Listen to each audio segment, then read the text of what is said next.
कुछ देर की खामोशी है, फिर शोर आएगा, तुम्हारा वक्त आया है, हमारा दौर आएगा। हा शेर तुम्ही ऐकला, हा राहत इंदुरी यांचा हा शेर सत्तेच्या संदर्भात आणि राजकीय सत्ता बदलांच्या संदर्भात बरंच काही सांगतो। नुकतंच लखनौच्या आंबेडकर पार्कमध्ये देखील बहुजन समाज पक्षाचा एक कार्यक्रम पार पडला, रॅली झाली आणि या रॅलीमध्ये लाखोंच्या संख्येने लोक आले देशभरातून आणि खास करून उत्तर प्रदेशातून। या रॅलीच्या संदर्भात आज आपण बोलणार नाही आहोत, तर आज आपण बोलणार आहोत भारतातल्या राजकीय सत्ता आणि राजकारणाच्या समीकरणांच्या संदर्भामधले 1952 ते 2024 या काळातला जो संक्षिप्त अहवाल आहे किंवा संक्षिप्त या काळातलं जर आपल्याला निरीक्षण नोंदवायचं असेल राजकारणाचं आणि राजकारणाच्या सत्ताकारणाचं, तर आपल्याला प्रामुख्याने 3 टप्पे करावे लागतात। भारताला स्वातंत्र्य 1947ला मिळाला ऑगस्टला, परंतु निवडणुका पहिल्या सार्वत्रिक निवडणुका या संविधानोत्तर काळामध्ये म्हणजे 1952 पासून या देशामध्ये सुरू झाल्या। तर आज तागायत निवडणुका होत आहेत।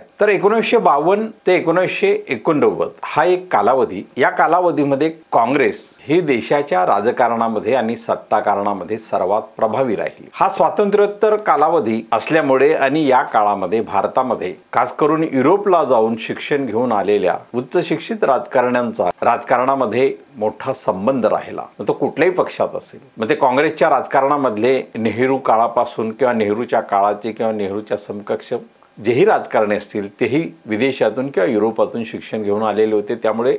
सामाजिक जी मूल्य होती किंवा लोकशाहीची जी मूल्य होती निश्चितपणे युरोपीय व्यवस्थेचा आणि युरोपीय तिथल्या राजकीय व्यवस्थेचा एक प्रभाव त्यांच्या मनावर निश्चितपणे होता। डॉक्टर बाबासाहेब आंबेडकर तर या कालावधीमध्ये देशातीलच नव्हे तर जगातील सर्वात उच्च विद्याभूषित राजकारणी म्हणून देखील त्यांच्याकडे पाहिलं जातं आणि म्हणून या राजकारणावर म्हणजे 52च्या निवडणुका सुरू होण्याच्या आधी डॉक्टर बाबासाहेब आंबेडकर यांनी संविधान निर्मिती करून या देशाच्या एकूणच राजकीय म्हणजे जी काही संवैधानिक व्यवस्था निर्माण करायची होती त्या संवैधानिक व्यवस्थेच्या माध्यमातून शासन, प्रशासन, न्यायपालिका या सगळ्यांचा त्यांनी संविधानामध्ये समावेश करून भारतीय राजकारणाला एका गतिमानतेच्या दिशेने संविधानामध्ये डायनॅमिक पद्धतीने त्यांनी निश्चित केलेलं होतं आणि त्याच डायनॅमिक पद्धतीला घेऊन किंवा त्या सर्कमस्टन्सला घेऊन 1952 पासून निवडणुका सुरू झाल्या। या निवडणुकांमध्ये उच्च शिक्षित जरी राजकारणी असले तरी अपवाद वगळता या राजकारण्यांमध्ये सर्वाधिक भरणा हा वरच्या जातीतील व्यक्तींचा होता आणि त्यामुळे त्यांच्या राजकीय सत्तेच्या दृष्टिकोनामध्ये सामाजिक न्यायाची काहीशी भूमिका पुरोगामी स्वरूपाची जरी होती तरी अंमलबजावणी करताना त्याचा संथपणा खूप मोठ्या प्रमाणात होता आणि त्यामुळे खालच्या दबलेला जो समाज समूह आहे या देशातला,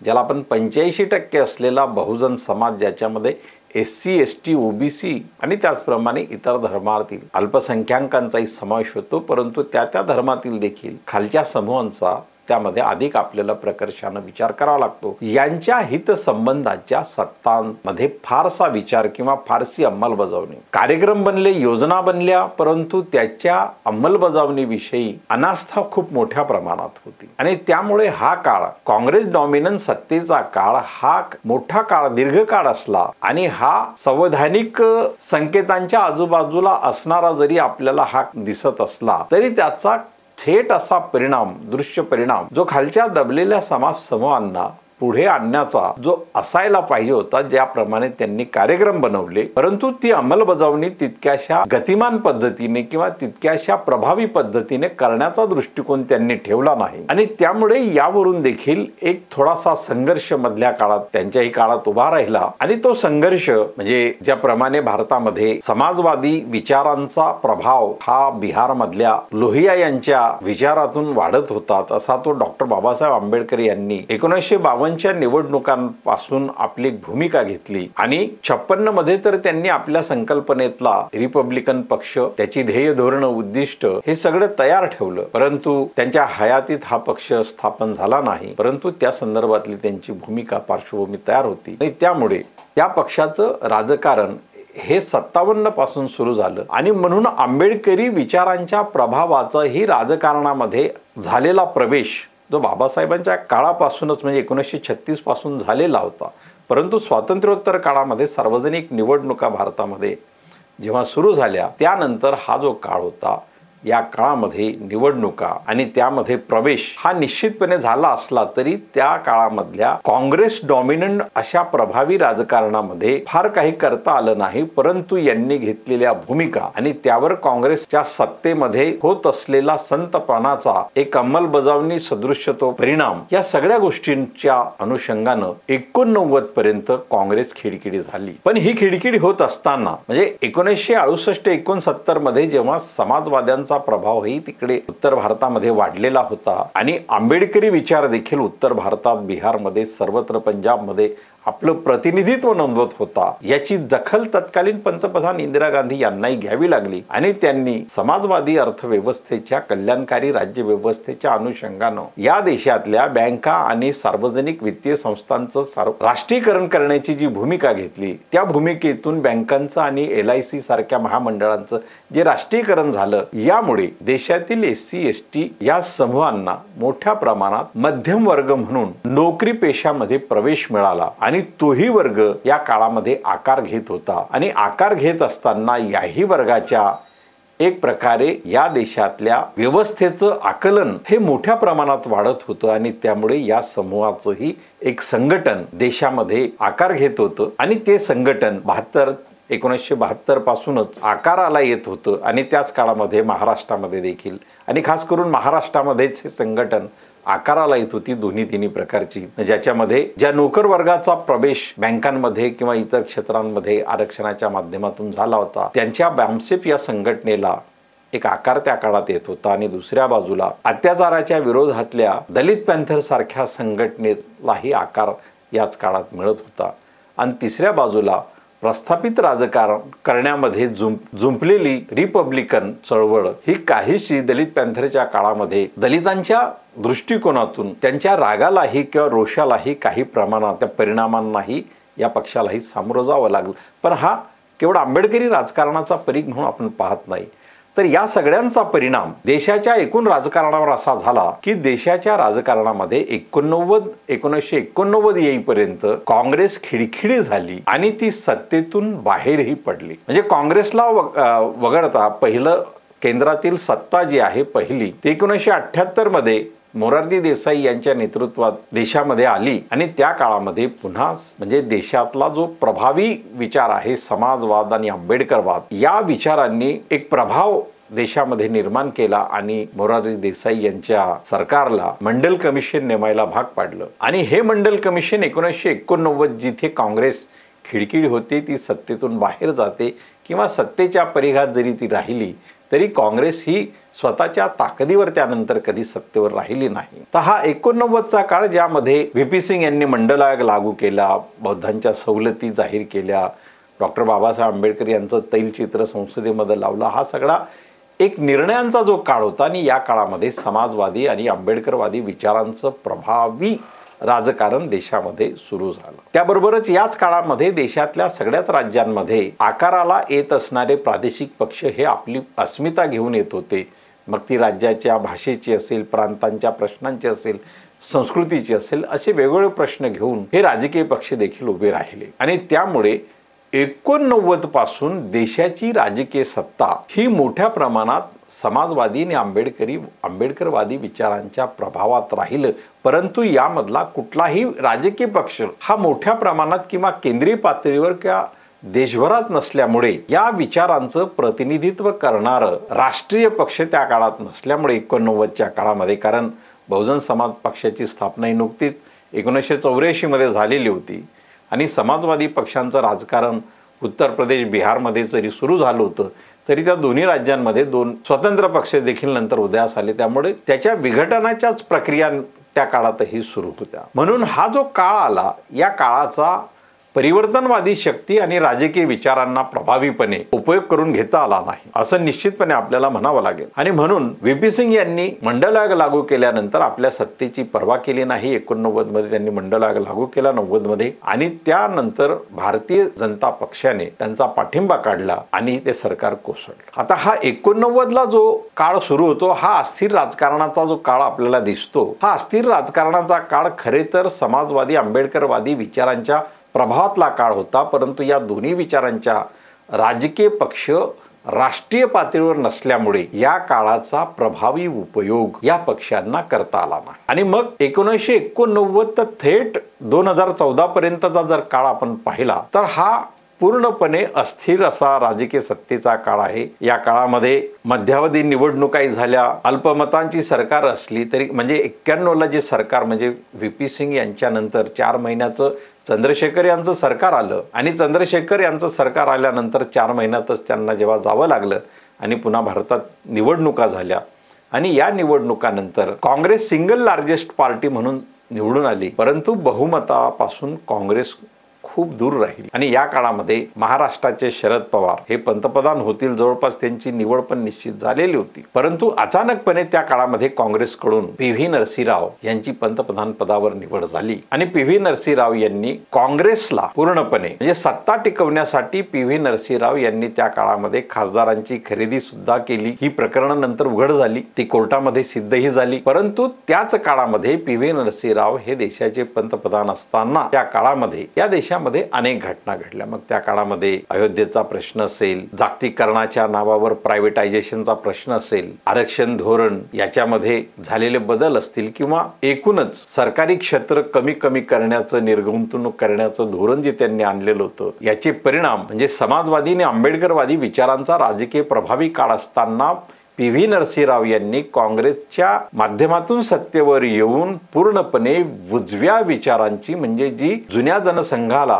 आणि नव्या भारतीय जनता पक्षाला आणि RSSला जी विचारसरणी अभिप्रेत होती त्या पद्धतीने त्यांनी आपली भूमिका सरकारमध्ये निभावली आणि त्यांनी या देशाच्या राजकारणाला उजव्या विचारसरणीकडे डायव्हर्ट करण्याचं सत्ताकारण मोठ्या प्रमाणात केलं। हा आजही पी.व्ही. नरसिंहराव यांच्यावर होणारा आरोप काँग्रेस जरी नाकारत असली तरी तो निश्चितपणे होतो। या 30 वर्षाच्या काळामध्ये 1989 तर 2014 या काळामध्ये म्हणजे पी.व्ही. नरसिंहराव यांनी अल्पमतातलं सरकार 5 वर्ष चालवलं। 91 ते 96 त्यांचं सरकार चाललं, त्यानंतर भारतीय जनता पक्षाचं 13 दिवसाचं सरकार आलं, 13 महिन्यांचं सरकार आलं, त्यानंतर मध्यंतरी तिसऱ्या आघाडीचं म्हणजे समाजवादी आंबेडकरवादी विचारांचा प्रभाव असणारं सरकार पुन्हा आलं। त्याच्यामध्ये एच.डी. देवेगौडा जनता दल सेक्युलरचे नेते, परंतु आज ते उजव्या विचारसरणीबरोबर भारतीय जनता पक्षाबरोबर त्यांची युती आहे, ते काळात पंतप्रधान झाले आणि त्यांचंही सरकार हे काँग्रेसच्या बाहेरून पाठिंब्याने सुरू राहिलं,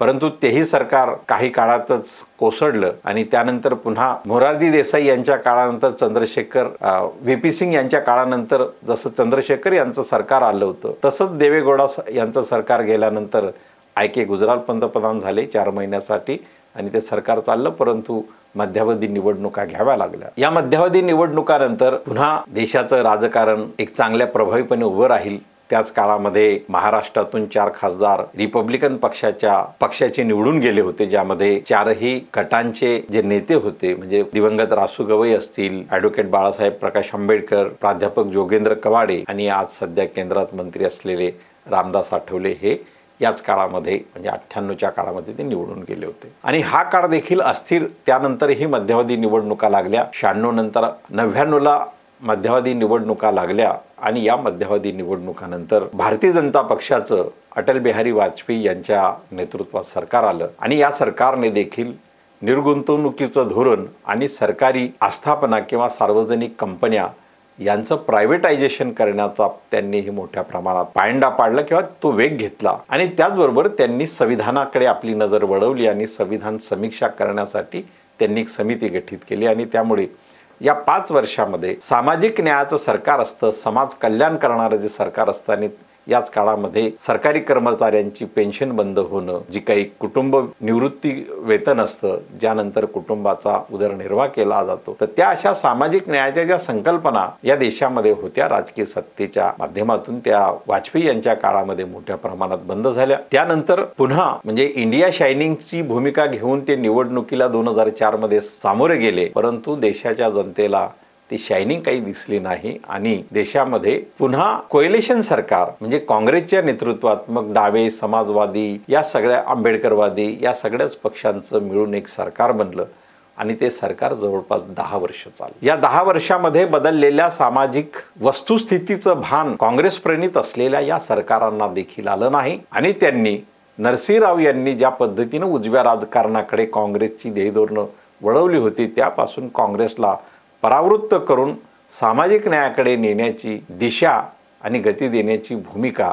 तेवढ्या तीव्रतेने घेतली नाही। त्यामुळे जागतिकीकरण आणि प्रायव्हेटायझेशन हे होत राहिलं। म्हणजे पी.व्ही. नरसिंहराव यांच्या नंतर या देशाला आर्थिक गर्तेतून डॉक्टर मनमोहन सिंग यांनी सावरलं। आज आपण मनमोहन सिंग यांच्या एकूण अर्थकारणाची चर्चा जरी करत असलो तरी सर्वाधिक टीका डॉक्टर मनमोहन सिंग यांच्या त्या अर्थकारणाला त्या काळात सोसावी लागली आहे, कारण त्यांनी या देशातल्या सामाजिक न्यायाचा जो भाग सार्वजनिक उद्योगातून सार्वजनिक क्षेत्रातून जो खऱ्या अर्थानं प्रशस्त होतो त्यालाच त्यांनी सुरुंग लावलेला होता आणि आज त्याचे परिणाम आपल्याला मोठ्या प्रमाणात दिसत आहेत। तर 2010 येईपर्यंत या देशामध्ये हे सगळं चाललेलं होतं सुरळीत, परंतु यानंतर हळूहळू प्रशासनामध्ये संघाच्या माध्यमातून एक पकड वाढत गेली आणि 2012 मध्ये जवळजवळ सत्ताधारी असणाऱ्या काँग्रेस प्रणित पक्ष काँग्रेस हे येणाऱ्या काळामध्ये निश्चितपणे अडचणीत येतील असं एक वातावरण निर्माण झालं आणि त्यानंतर 2012 नंतर देशामध्ये आणि विदेशामध्ये अशा प्रकारचं वातावरण तयार झालं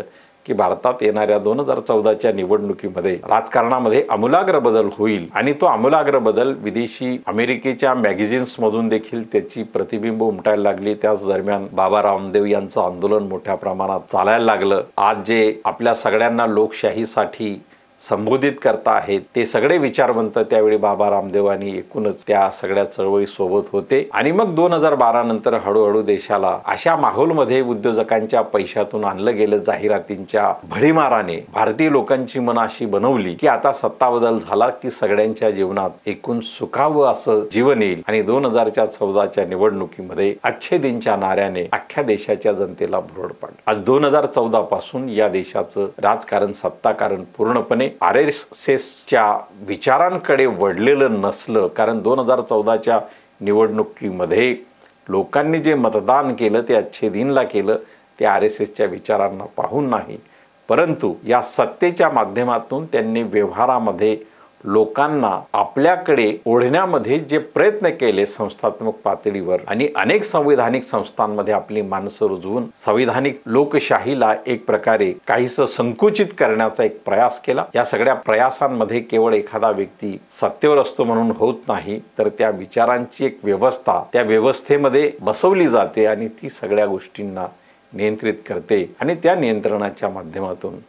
भारतीय लोकशाही ही काहीशी संकुचित होत आहे का। आणि अशा काळामध्ये संविधान या संदर्भात जो 2024च्या निवडणुकीत प्रामुख्याने प्रश्न निर्माण झाला की आम्ही 400 पार जाणार आणि या देशाचं संविधान बदलणार, अशी जी भूमिका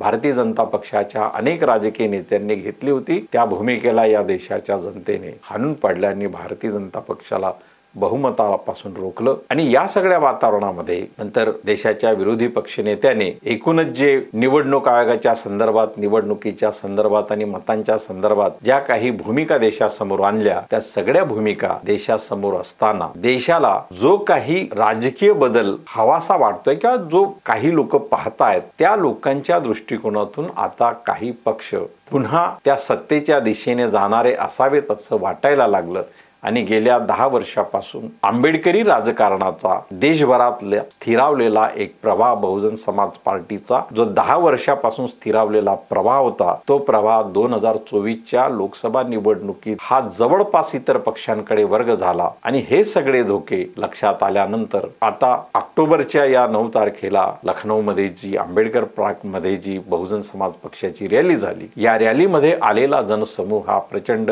संख्येने आला। अशा प्रकारची रॅली ज्यावेळी